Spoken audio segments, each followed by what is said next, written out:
Vapour compression cycle. तो सबसे पहले आता है कंप्रेसर, उसके बाद आता है कंडेंसर, उसके बाद एक्सपांशन वाल्व और फिर इवोपरेटर। और इन सब का कनेक्शन इस तरह से होता है।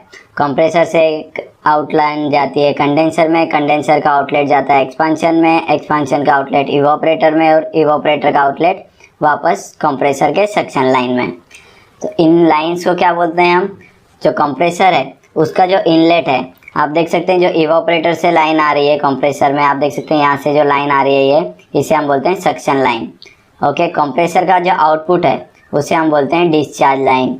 और कंडेंसर का जो आउटलेट है यहाँ से एक्सपांशन वाल्व में जा रही है, इसे हम बोलते हैं लिक्विड लाइन।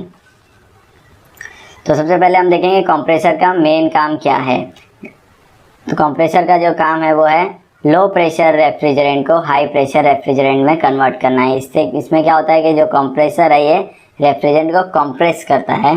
कंप्रेस करने की वजह से क्या होता है, उसका जो प्रेशर है वो बढ़ जाता है। दूसरा काम है कंप्रेसर का प्रेशर डिफरेंस मेंटेन रखना सिस्टम में, क्योंकि कंप्रेसर के एक साइड होता है लो प्रेशर और दूसरे साइड होता है हाई प्रेशर। आगे की स्लाइड में मैं आपको इसके ऊपर डिटेल्स में बताऊंगा। इसके बाद तीसरा काम है जो रेफ्रिजरेंट का फ्लो होता है हमारे सिस्टम में, कंप्रेसर से कंडेंसर, कंडेंसर से एक्सपांशन वाल्व और फिर इवोपरेटर और फिर इवोपरेटर से कंप्रेसर। ये जो फ्लो होता है ये किसकी वजह से होता है? कंप्रेसर की वजह से। तो ये मुख्य काम है कंप्रेसर के। तो जैसा कि मैंने आपको बताया लो प्रेशर साइड और हाई प्रेशर साइड, ये है प्रेशर साइड। आप देख सकते हैं जो कंप्रेसर है उसके राइट साइड में ये देख सकते हैं आप हाई प्रेशर साइड है, यहाँ पे ब्लू मार्किंग की हुई है, ये जो साइड है पूरी ये हाई प्रेशर साइड है। और ये कंप्रेसर ये प्रेशर डिफरेंस का भी मेंटेन रखने का काम करता है। और ये जो साइड है एक्सपांशन वाल्व के ये साइड में आप देख सकते हैं ये है लो प्रेशर साइड।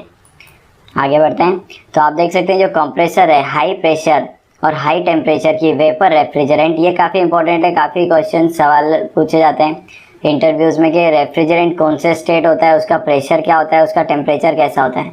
ओके, तो यहाँ पे आप देख सकते हैं high pressure high temperature vapour refrigerant compressor से बढ़ती है किसकी तरफ? कंडेंसर की तरफ। कंडेंसर में हम क्या करते हैं, जो रेफ्रिजरेंट का प्रेशर है डाउन कर देते हैं। कंडेंसर कहाँ लगा होता है? आउटडोर यूनिट में। ओके, तो वहाँ पे हम एयर की मदद से या चिलर होता है उसके अंदर पानी की मदद से जो उसका है टेम्परेचर डाउन कर देते हैं। और डाउन होने की वजह से इस वेपर रेफ्रिजरेंट का जो है टेम्परेचर डाउन होने की वजह से क्या होता है, जो वो वेपर रेफ्रिजरेंट है चेंज हो जाती है लिक्विड रेफ्रिजरेंट में। तो जैसे आप देख सकते हैं कि कंडेंसर में हाई प्रेशर की जो रेफ्रिजरेंट है और हाई टेम्परेचर की रेफ्रिजरेंट है उससे क्या होता है वो लिक्विड में कन्वर्ट हो जाती है। यहाँ पे आप देख सकते हैं कि जो हाई प्रेशर और हाई टेम्परेचर की रेफ्रिजरेंट थी वो किस में कन्वर्ट हो गई है? हाई प्रेशर और low temperature with liquid refrigerant. यहाँ पे आप देख सकते हैं पूरा state high pressure medium temperature liquid refrigerant. ये मीडियम भी बोल सकते हैं आप इसको, लो टेम्परेचर भी बोल सकते हैं। जो लिक्विड रेफ्रिजरेंट है वो उसमें कन्वर्ट हो गई है, इसीलिए इस लाइन को हम बोलते हैं लिक्विड लाइन। इस लाइन में हमेशा लिक्विड होनी चाहिए। ओके, लिक्विड रेफ्रिजरेंट ही होनी चाहिए। अगर लिक्विड रेफ्रिजरेंट नहीं होगी तो आगे एक्सपांशन नहीं होगा, इवोपरेशन नहीं होगा और लास्ट में हमारे जो ओवरऑल सिस्टम का है प्रेशर बढ़ जाएगा। तो यहाँ पे आप देख सकते हैं कंप्रेसर में क्या हुआ? प्रेशर बढ़ा। कंडेंसर में क्या हुआ?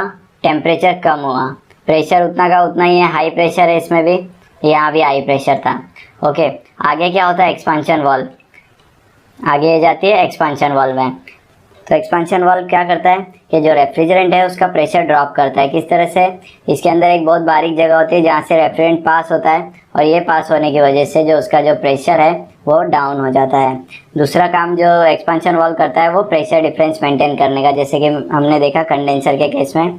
यहाँ पे आप देख सकते हैं, यहाँ पे आप देख सकते हैं ये लो प्रेशर साइड है और हाई प्रेशर साइड। जैसा कि कंप्रेसर में एक साइड लो प्रेशर है उसी तरह से एक्सपांशन वाल्व में भी एक साइड लो प्रेशर है और इस साइड जो है हाई प्रेशर रेफ्रिजरेंट है।